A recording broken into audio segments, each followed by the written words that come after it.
এখন এখন আমরা যদি স্বপ্নে দেখি যে আমরা আমাদের সন্তানকে জবাই কুরবানি করছি, তাহলে আমরাও তো কুরবানি করবো, ঠিক না?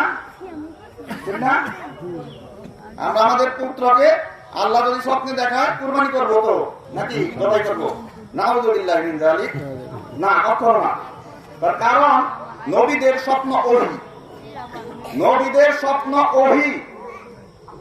তিনি স্বপ্নে দেখেছিলেন যে পুত্রকে কুরবানি করছেন, কিন্তু আমরা তো নবী নই। আমাদের স্বপ্ন আমাদের ইবাদতের দলিল নয়। এমনকি আমরা যদি কেউ যদি আমাদের রাসূল সাল্লাল্লাহু আলাইহি ওয়াসাল্লাম কেউ স্বপ্নে দেখে রাসূল সাল্লাল্লাহু আলাইহি ওয়াসাল্লাম তাকে বর্তমান শরীয়ত, রাসূলের যে শরীয়ত দিন, এই দিনের বিরুদ্ধে রাসূল নিজে স্বপ্নে কিছু করতে বলছেন, যদি কোনো মানুষ স্বপ্নে দেখে তবে তাও করা তার জন্য জায়েজ হবে না। তার কারণ স্বপ্ন কোনো ইবাদতের দলিল নয়, স্বপ্ন ইবাদতের দলিল নয়। এইভাবে অসংখ্য মানুষকে শয়তান, জিন শয়তান স্বপ্নের মাধ্যমে প্রতারিত করেছে।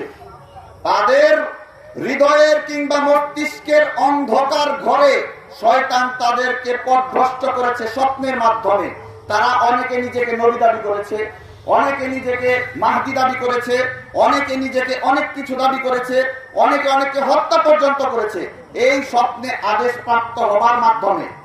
আমরা যদি স্বপ্নে দেখি তা কখনোই করবো না ইনশাআল্লাহ।